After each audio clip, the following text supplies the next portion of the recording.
Hi, everybody, and welcome back, and thanks for being here on this Tuesday, the 5th, with my taping the show very early yesterday morning because I was trying to make an appointment yesterday evening. I'll be backing up and getting you caught up on some news from over the course of the weekend. That includes a couple of emergencies as well as a robbery in McGoffin County yesterday afternoon. A McGoffin County woman says two unidentified men entered her home under false pretenses and proceeded to rob her of some cash from her pocketbook. She was fearful of staying at home by herself last night with very good cause, and she has some finite details about their description. We're hoping that that information, as I relate to you in just a few moments, will bring some information to authorities that they can make a very quick arrest in this case. I've got that and a host of other news, including those before mentioned emergencies. A couple of people life flighted out of McGoffin County due to accidents or incidents over the course of the weekend. We'll see who picked up a couple of cool Schwinn bicycles in the giveaway on behalf of the Rail Trail crew yesterday. One more to go during the big giveaway event. And we'll see how the McGoffin County Rescue Squad media auction turned out and how it's turning out as some numbers are still coming in. And a big snake story that gives me the creeps just thinking about that I'll share with you. And a whole lot of other news and information and an updated weather forecast that is getting more summer-esque by the hour. Heat and humidity both creeping up. With that, more instability and more of a chance, still slight on a few occasions, but more of a chance of some showers and thunderstorms working their way into your forecast as we see the mid, possibly upper 80s by week's end or the weekend. Still with a lot of sun, but as I said, ramping up to some degree, at least those chances of showers and thunderstorms. Your Licking Valley forecast coming up in just a few moments. We'll begin with two people who were life flighted out of the McGoffin County area over the course of the weekend. The first actually was the latter of the two. A call to Half Mountain around 3 a.m. this morning, to establish a landing zone resulted in a McGoffin County man, a Kenny Mullins from that area, being airlifted to the Cabell Huntington Hospital. He was burning some debris or brush, and apparently it appears as though there may have been an aerosol can in there that he was unaware of. Spoke with his sister earlier today over the telephone. She had just left his bedside where he was doing as well as could be expected, but is expected to recover, mind you. But it's believed that based on some marks on himself and on his nose that an aerosol can exploded, struck him in the face, knocked him down, and he fell into the fire, and that's when he received second and third degree burns to both his hands, also his arms, neck, and facial areas, all of which are injuries that he will recover from, but it will take some time, of course, and some rehabilitation doing. He was life flighted to the Cabell Huntington Hospital by Kentucky 9 Air Methods out of Martin County. That was around 3 o'clock this morning. The following is some video from the landing zone that was established Saturday afternoon. And I was hesitant on saying it the entire time the McGoffin County Rescue Squad media auction was ongoing. Didn't want to be the jinx, so to speak, but more often than not, Rescue Squad media auctions are interrupted at least once or so because it's a 3-day event with calls of emergency. They were able to go throughout the entire auction without one. However, just shortly after wrapping up, a woman was seriously injured and suffered what we have now learned was temporary paralysis after falling from a horse. It was Saturday around 5:30 or so on the right fork of the left fork of Johnson Fork in McGoffin County. Lisa Brown was at her residence and had fallen from a horse and suffered serious injuries and paralysis to her legs, indicating a possible spinal injury, as well as some other signs that paramedics would deem indicated she may have had some internal injury as well. She was evaluated on scene after being taken to the porch by family or friends in the area before the arrival of paramedics, but after their evaluation, a landing zone was established in the pasture just in front of the residence. Air evac was called, Unit 116 from West Liberty, and Brown was taken to the UK Medical Center. After checking with family, we have since learned that she has been allowed to return home, that the compression to her spine caused temporary paralysis, but that it has since been relieved and she was able to return home, still recuperating, but without paralysis or any life-threatening injuries.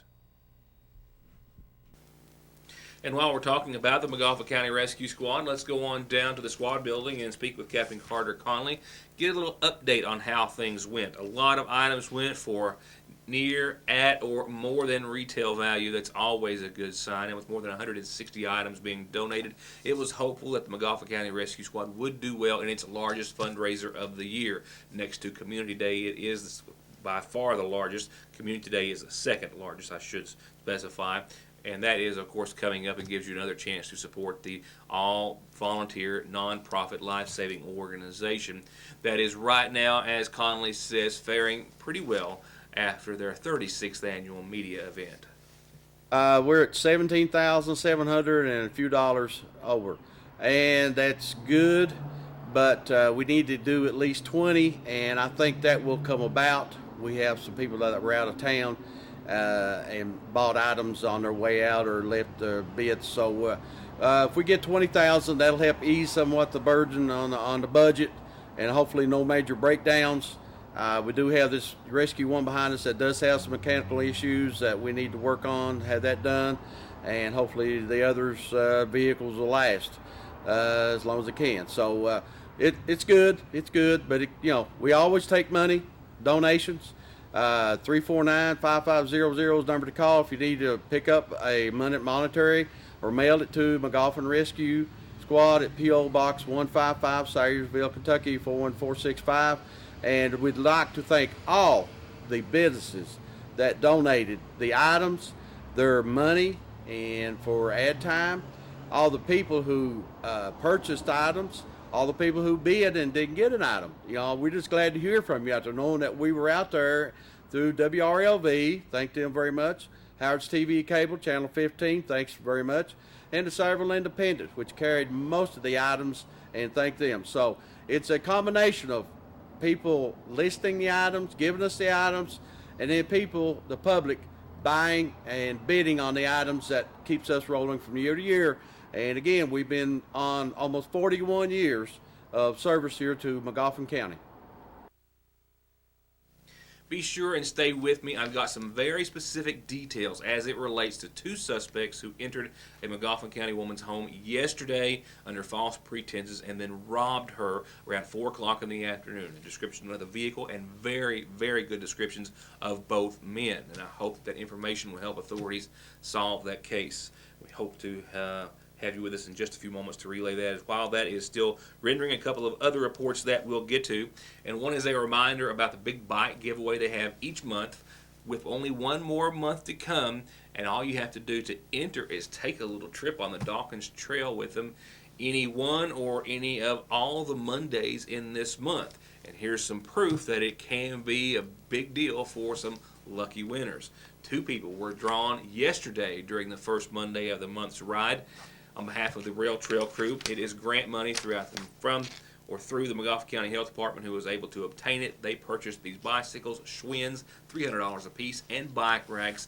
And all you have to do to enter is take a little trip on the trail. And then to win, just have your name drawn. All right, Danny Owens.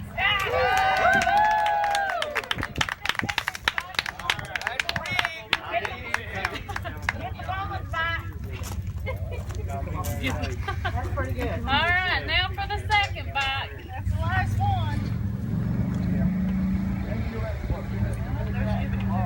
Pull it out of there. Vivian Hoskins. And if it all sounds too easy, we'll just ask Danny Owens and Vivian Hoskins. I bet they'll agree with you. All they did was take a little trip down the Dawkins Trail with the Rail Trail group. They meet every Monday, 5:30 at the Ivington Baptist Church, weather permitting. Most often it is. And they take a little trip. This is for all ages. Bring the family, bring some friends, bring yourself. Every time you do, you're entered to win. And at the first of the month, they draw. And guess what? Big winners. And the 1st of June will be the last drawing. So you've got all of this month of May, with the exception of yesterday, the rest of the Mondays left to get entered to win some nice bicycles that you can put to very good use on our own Dawkins Trail. I want to thank Abby Conley of the Health Department for forwarding me these pictures and this video, because I couldn't be there yesterday, but we hope to take a little ride with them on the Dawkins sometime soon. Remember, every time you do during one of their Monday events, you'll be registered to win, and win big. I'm always asking for some interesting picks. Boy, oh boy, did I get one this time. Turkey season, it's in. It's not what these two men, however, bagged. And not one of my favorites either. Nope, I'm not a fan. Not at all. Margie Manns sent me this picture, or pictures, of Gary and Ted's hunting excursion, or the results thereof. They went turkey hunting yesterday. She didn't say where, and I didn't even think to ask. I'll have to find that out because I want to know not to go there ever. They didn't call in a turkey, but you could see what they did bag and bring home. And Ted's the one holding the snake. Dead or alive, it doesn't matter. Ted is still a brave man in my eyes. I zoomed in on this picture a little closer before I put it on TV. I counted about 12 or so rattles on the end of this thing, and I actually thought it was more, but it was really hard to tell. I'll get an exact count, and then I'll find exactly where this snake was bagged. It's not the first that we've had, of course, come across the newsroom in picture form. Thank you. As close as I want to get. Probably won't be the last, but never ceases to impress me nonetheless, and creep me out just a little at the same time. And with that, let's slither on over to tonight's Magoffin County Farm Bureau-sponsored community calendar. Starts off with his birthday. This birthday was for yesterday, but I came in, taped early, and got out of here early, so it's belated on my behalf. My apologies, Donald. But a whole lot of friends and family wanted me to say happy birthday with a whole lot of love to Donald J. Holland on what would have been his birthday yesterday. Happy birthday to you. On tonight's calendar, the Fritz Church of God would like to invite everyone to their annual benefit dinner and live auction for their children's program. It's going to be this Friday, the 8th, and it's going to be at 6. They'll start serving a soup bean dinner and hamburgers and hot dogs. The live auction will start at 7. If you've got any questions, you can call Dallas Patrick at 349-2002, and all donations greatly appreciated. And for all the Gullets and your kin, a family reunion this Saturday morning at 11 in the Joy Shelter in the Ramey Park. Please bring yourself, all relatives, and a covered dish with you if you can. Once again, starts this Saturday morning at 11 in the Ramey Park for the Gullet family reunion. And a rather short and sweet community calendar, which gives me time to remind you if you've got birthdays, anniversaries, or a calendar announcement for your organization, church, or what have you, mail it at P.O. Box 1443 in Sagersville. Phone it in at 3699, that's 349. Fax it in at 3221. Email it at yournewstoday@yahoo. Facebook it to me at Ritter Mortimer on Facebook. And remember, you can always catch Your News Today on Howard's Cable 7, Channel 40 on Foothills Broadband, and yournewstoday.com. Graveside services were held earlier today for Randy Blake Reed, 59, of Sagersville. He was married to Sherry Reed, who preceded him in death. He's survived by a daughter, Tanya Deppen, and sons Joey, Jeremy, Jamie, and Jesse Reed. Interment was at the Veterans Memorial Cemetery in Grayson.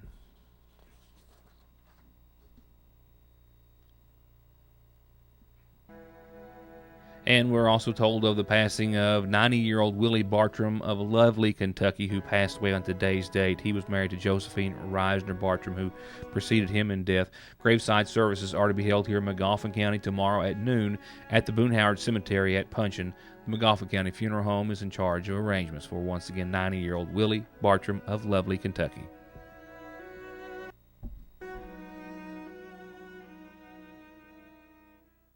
Hey guys, Jason Weffenstedt, sales manager at the all-new Hutch Chrysler Dodge Jeep Ram in Paintsville, Kentucky. But as you can tell behind me, we're just weeks away from opening our brand new dealership, and we want to invite everybody down to take a test drive and be entered to win a free vacation package from Hutch Chrysler Dodge Jeep Ram in Paintsville, Kentucky. They're only weeks away from their grand opening, but they're open for business today. So come in and get entered for a vacation package to be given away at the brand new Hutch Chrysler Dodge Jeep Ram in Paintsville. 297-5066. To get high-speed internet on their state-of-the-art fiber optic network for all of your home and business solutions, or to watch TV without a contract on over 200 digital channels with superb quality, or stay connected with family and friends with 24/7 telephone service you can always depend on, contact Foothills Broadband today. Or just click on their link to the right to find out how they're working to provide the latest in communications at affordable prices with exceptional service at Foothills Broadband. I received a phone call earlier today from a viewer and a close friend of mine who I have known for a long, long time. She was distraught, understandably, and telling me about being robbed yesterday afternoon by two men who entered her home under false pretenses, neither one of them being invited into her home in any form or fashion. Louise Hampton, who lives on Route 30, I'll show you her residence in just a few moments, says that she was at home yesterday when a vehicle pulled into the driveway. She saw the vehicle and then saw a man approach her home on her porch and at the door. And questioning him as to what he was there for, he continued thereafter to let himself into the residence under pretenses that he was there on behalf of the county to make repairs to her residence. Now that immediately set up red flags all over for Louise, who played along for fear of her own life, literally, until she could get both men out of the residence. But it wouldn't be before they would take what cash she had from her purse and then leave the scene rather quickly. They were there for an extended amount of time. She remained calm, though, and she was very alert to the entire situation and is able to give us some very finite descriptions of the two individuals tonight. Louise and I spoke over the telephone, and she relayed me the following information, and we'll be touching base with her tomorrow. This came in just before my airtime today that I had received her message and called her back. But two men, both pulled up in a pickup truck outside her residence on Route 30, between the Route 30 interchange and Mill Branch, roughly, in the middle. One, as I said, came up on the porch, questioned her about making repairs to her home. She started questioning him about what kind of repairs, who are you with, through what service, familiar with the efforts of Christian Appalachian Project, and a lot of other entities who do such things for residents throughout the community from time to time. But he claimed to be with the county, which threw up another red flag, saying that they would pay for all material, labor, everything that goes along with making repairs, and then proceeded to looking around the house, behind it, and around, trying to find something to repair. This went on for a long time, and she goes into great detail about the entire conversation, and then how a second individual who was sitting in the truck also showed up, how one entered the house following her inside, wasn't asked to do so, unlocked the door, went out that way. Another one came in. At one time, both were in the house. And then questioning after questioning about trying to make repairs, she was questioning them about their intentions, and at one point went to get a piece of paper and a pen to write down something for them after they asked for it. She was hoping that that would stall them and they might leave as soon as possible. And at one point, while she was watching one, the other found her pocketbook inside her home and removed some cash from inside it. And as soon as he had what he wanted, they both left rather quickly in that same pickup truck. Now, we have spoke to at least one eyewitness who saw the pickup truck, and we're getting some more details. It was pewter in color, and it was a regular cab truck. That is what we know without a doubt about the pickup truck based on statements from Louise and from at least one eyewitness. We're hoping someone else saw this truck parked in front of this residence yesterday afternoon, 3:30 till 4 o'clock, somewhere in that neighborhood. And we're also hoping that someone is going to recognize the two suspects, of which I'm about to tell you about now, as she was able to give us some very specific details about just exactly what they looked like and what they were wearing. The first man who came to the door was an older suspect. He was older than his 50s, might have even been in his 60s. He was wearing work clothes, like gray work pants and a long-sleeved gray work shirt matching color. Both were worn dirty, as if they had been aged and used, but gray work pants and a gray long-sleeved work shirt and heavy work shoes, possibly boots of some nature. He had little, if any, teeth, she said. He was more of regular build and regular height. He was wearing a cap, his hair under which looked to be a light color with some gray in it. He also had two white paint spots on his left arm. In his right pocket, he had a pair of brown jersey or work gloves tucked inside that were protruding from his right pocket. Very descriptive, as I said. The gray work pants and long-sleeve shirt should be a good indicator, as is his age, his teeth or lack thereof, work shoes, regular build, and height. And an older gentleman, like I said, once again, not in his 50s, possibly late 50s, maybe 60s or so, quite possible. Maybe even older, she says. The other individual was a younger guy, possibly in his 40s, maybe late 30s, and he was much different in appearance. He had on a white T-shirt. He had one large stripe in the middle that went from side to side, and then a thinner stripe on top and bottom. He was wearing denim jeans. They were nice. They were clean. They were not torn. But he had a physical altercation, if you will. He had a drawn neck and shoulders. He kind of was drawn over to one side, and to talk to her, he had to turn his neck and body and not just his head from some sort of an injury or medical condition, something of that nature. He didn't have a cap. He was baldy on top with very dark, possibly black hair, also little or no teeth. Both of these individuals were in her residence, and both entering on false pretenses, and then both leaving, of course, the scene in that pewter-colored pickup truck, regular cab. We hope to get the make and the more information on the model very soon, but right now we're just hoping that someone out there recognizes this description to some degree. The McGoffin County Sheriff's Department has opened up an investigation, and a detective with the Kentucky State Police has also responded to the scene last night and then spoke with Louise earlier today. And we're hoping once again that you'll relay any information. You may have been on Route 30 yesterday afternoon, seen a pickup truck, 2 individuals matching that description, or somewhere else. But please call, once again, the Sheriff's Department or the Kentucky State Police, and you can even call us with the information. I will have a follow-up on tomorrow's program. And real quickly, your Licking Valley RECC forecast is as followed. As you see, the temperatures are going to hang around for a few days. Not going anywhere are the 80s. Tonight, partly cloudy, a low of 57. Tomorrow, mostly sunny and 82.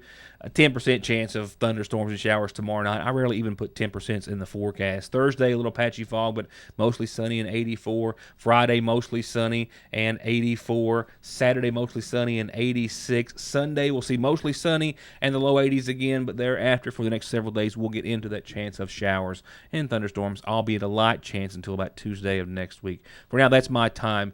More on Miss Hampton, more on other stories that we have to bring you when we'll be here for Wednesday's edition tomorrow night for more of Your News Today. I want to thank you once again for being a part of the program. We hope to see you then. Good night, and thanks for being with us.